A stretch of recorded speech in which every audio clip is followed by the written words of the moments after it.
Morning voice എന്ന അനുഗ്രഹീത പ്രോഗ്രാമിലേക്ക് ഏവർക്കും സ്വാഗതം. ദൈവനാമമഹത്വത്തിനായി ഒരു ഗാനം നമുക്കിപ്പോൾ ശ്രവിക്കാം.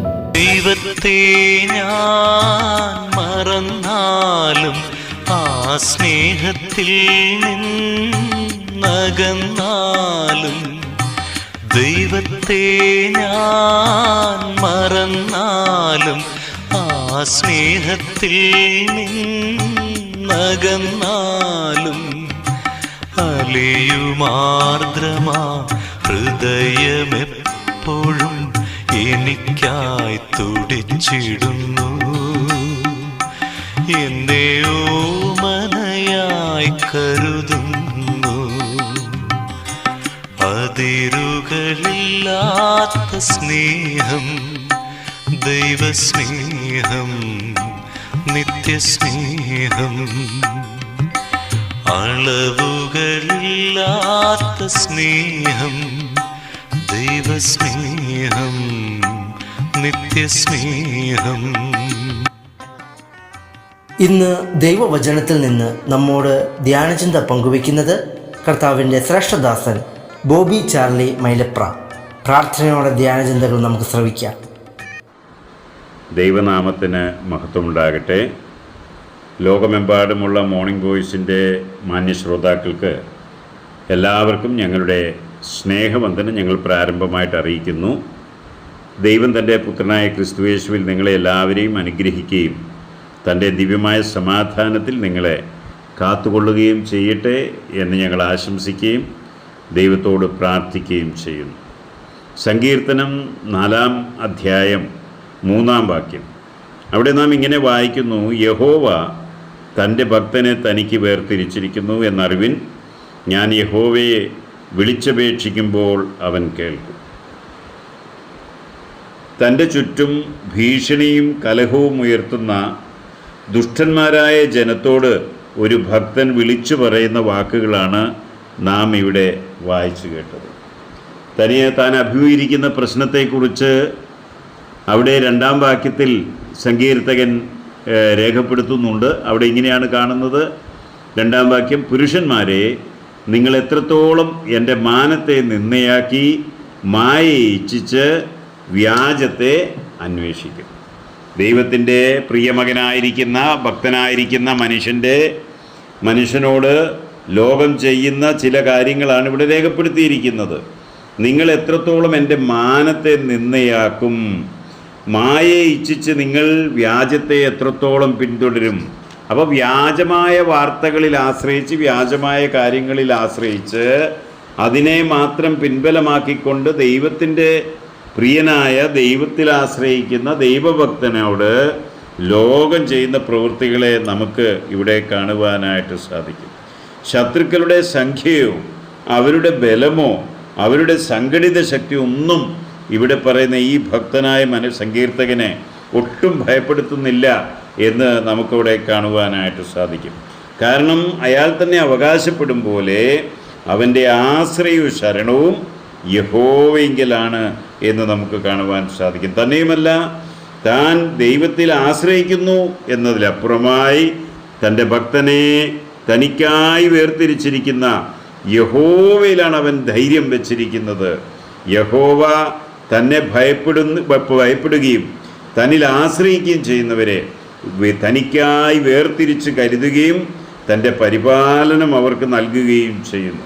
അവൻ്റെ മേൽ, അങ്ങനെയുള്ളൊരു മനുഷ്യൻ്റെ മേൽ, ഭക്തൻ്റെ മേൽ യാതൊരു ശത്രുവും കൈവയ്ക്കുകയില്ലെന്ന് മാത്രമല്ല, അവൻ കർത്താവിൻ്റെ ചിറകിന് കീഴിൽ വളരെ സുരക്ഷിതനായിട്ടിരിക്കും. അതുകൊണ്ട് അവൻ്റെ ഹൃദയം മന്ത്രിക്കുന്നത്, ആകയാൽ കർത്താവ് എനിക്ക് തുണ, ഞാൻ പേടിക്കുകയില്ല, മനുഷ്യൻ എന്നോട് എന്ത് ചെയ്യും എന്നാണ്. ദൈവീക വാഗ്ദത്തങ്ങൾ ശാശ്വതാവകാശമാക്കിയ ഒരു ദൈവഭക്തനെ പോലെ ധന്യനായി ആരുണ്ട് ഈ ഭൂമിയിൽ? അത്രയുമാണോ ദാവീദ് പാടിയതുപോലെ? ദാവീദ് 23-ാം സങ്കീർത്തനത്തിൽ പറയുന്നത് പോലെ, ശത്രുക്കളുടെ മുമ്പാകെ തനിക്ക് മേശയൊരുക്കുന്ന സ്നേഹധനനായ സർവശക്തനായ ദൈവം. 3-ാം സങ്കീർത്തനത്തിൻ്റെ 3-ാം വാക്യത്തിൽ ദാവീദ് തന്നെ യഹോവയോട് പറയുന്നതൊന്ന് നോക്കുക. അവിടെ നാം എന്താ വായിക്കുന്നത്? നീയോ യഹോവേ എനിക്ക് ചുറ്റും പരിചയം, എൻ്റെ മഹത്വവും എൻ്റെ തല ഉയർത്തുന്നവനുമാകുന്നു. ഇത് ഒന്ന് ശ്രദ്ധിച്ചു നോക്കുക. ഇതിൽ പരമായി ഒരു യഹോവ ഭക്തന് അവകാശമായി ലഭിക്കേണ്ടത് എന്താണ്? അവിടെ പറയുന്നത് നീ എനിക്ക് ചുറ്റും പരിചയമാണ്. യഹോവ അവന് ചുറ്റും പരിചയമായി നിന്നുകൊണ്ട് ഒരു ശത്രുവിൻ്റെ ഒരു തീയമ്പ് പോലും അവൻ്റെ മേൽ പതിയാതെ ദൈവം കാത്തു സൂക്ഷിക്കുകയാണ്. എന്ന് മാത്രമല്ല, എൻ്റെ മഹത്വവും, അവനെ തേജസ് ധരിപ്പിക്കുന്ന, അവനെ മഹത്വം ധരിപ്പിക്കുന്ന ആ കർത്താവിനെ നമുക്ക് അവന് പരിചയമുണ്ട്. അവൻ ആ കർത്താവിനെയാണ് അവിടെ ഉയർത്തുന്നത്. മാത്രമല്ല, അവിടെ കൊണ്ട് തീർന്നില്ല, എൻ്റെ തലയുയർത്തുന്നവനുമായ യഹോവ. ആ വാക്കുകളൊന്ന് ശ്രദ്ധിച്ചു നോക്കുക. തൻ്റെ ഭക്തനെ തൻ്റെ തേജസ് അണിയിക്കുന്ന യഹോവ, അതുകൂടാതെ ശത്രു സഞ്ചയത്തിന് മീതെ തൻ്റെ ഭക്തൻ്റെ തല ഉയർത്തുവാൻ ഇടയാക്കുന്ന യഹോവ. ആ ദൈവത്തിലാണ് ഈ സങ്കീർത്തകൻ ആശ്രയിക്കുന്നത്. യഹോവ ഭക്തനെ തനിക്ക് വേർതിരിച്ചിരിക്കുന്നു എന്നറിവിൻ. ഞാൻ യഹോവയെ വിളിച്ചപേക്ഷിക്കുമ്പോൾ അവൻ കേൾക്കും. ഈ ദൈവം തൻ്റെ പ്രാർത്ഥന കേൾക്കുന്ന ദൈവമാണെന്നാണ് ഈ വചനങ്ങളിലൂടെ സങ്കീർത്തകൻ അവകാശവാദം ഉന്നയിക്കുന്നത്. ഇത്രയുമൊക്കെ ആണെങ്കിൽ പിന്നെ അവൻ എന്തിനെയാണ് ഭയപ്പെടേണ്ടത്? ആരെയാണ് അവൻ ഭയപ്പെടേണ്ടത്? ആര് അവന് എന്തെങ്കിലും ഒരു ദോഷം ചെയ്യുവാനായിട്ട് മുതിരും? ഈ സങ്കീർത്തനം അവസാനിക്കുമ്പോൾ ഒരു സംതൃപ്ത ഹൃദയത്തിൽ നിന്നുള്ള ഒരു പ്രസ്താവന നമുക്കവിടെ കാണുവാൻ സാധിക്കും. 4-ാം സങ്കീർത്തനത്തിൻ്റെ ഒടുവിലത്തെ വാക്യം, 8-ാം വാക്യം അവിടെ വായിക്കുന്നത്, നീയല്ലോ യഹോവേ എന്നെ നിർഭയം വസിക്കുമാറാക്കുന്നത്. ശത്രുക്കളില്ലാഞ്ഞിട്ടല്ല, പ്രശ്നങ്ങളില്ലാഞ്ഞിട്ടല്ല, സങ്കടത്തിനും ദുഃഖത്തിനും നിരാശയ്ക്കും ഹേതു ഈ ലോകം തരാഞ്ഞിട്ടല്ല, ഇതിനെല്ലാറ്റിനും മധ്യേ ദൈവത്തിൻ്റെ മനുഷ്യൻ അനുഭവിക്കുന്ന, ദൈവഭക്തൻ അനുഭവിക്കുന്ന അത്യത്ഭുതകരമായിട്ടുള്ള ദൈവിക സമാധാനം, അതാണ് അവിടെ നമ്മൾ വായിക്കുന്നത്. യഹോവ തൻ്റെ ഭക്തനെ നിർഭയം വസിക്കുമാറാക്കുകയാണ്.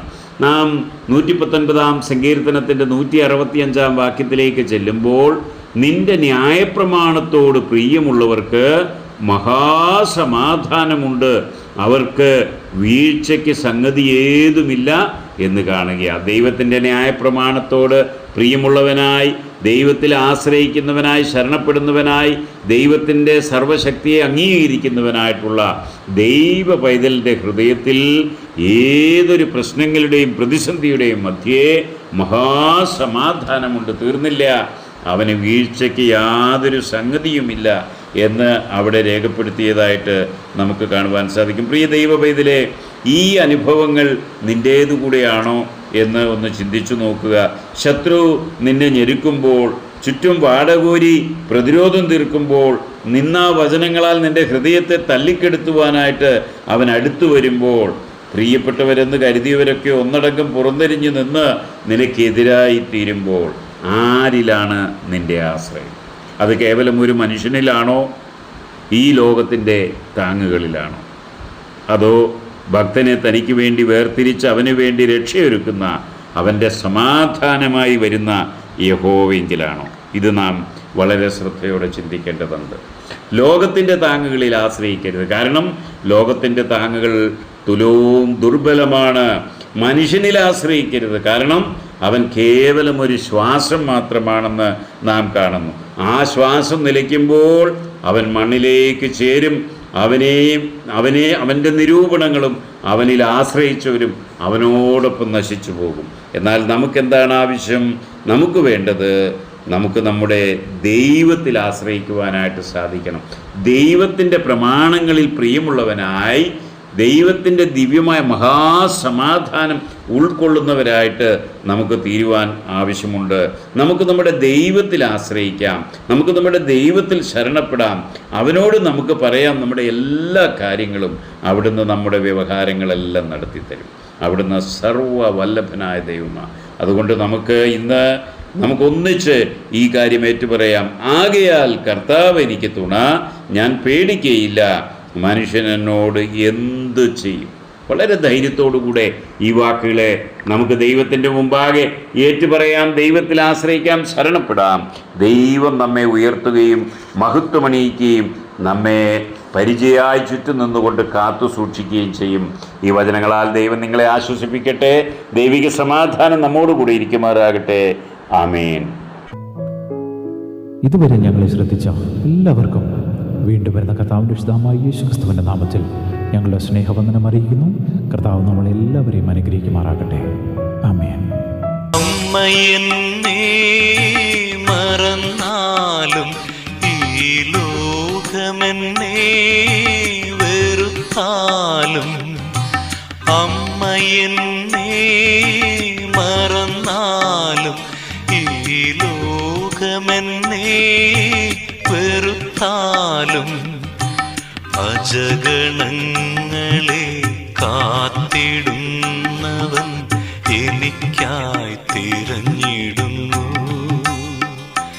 എന്നെ ഓമനയായി കരുതുന്നു. അതിരുകളില്ലാത്ത സ്നേഹം, ദൈവസ്നേഹം, നിത്യസ്നേഹം, അളവുകളില്ലാത്ത സ്നേഹം, ദൈവസ്നേഹം, നിത്യസ്നേഹം.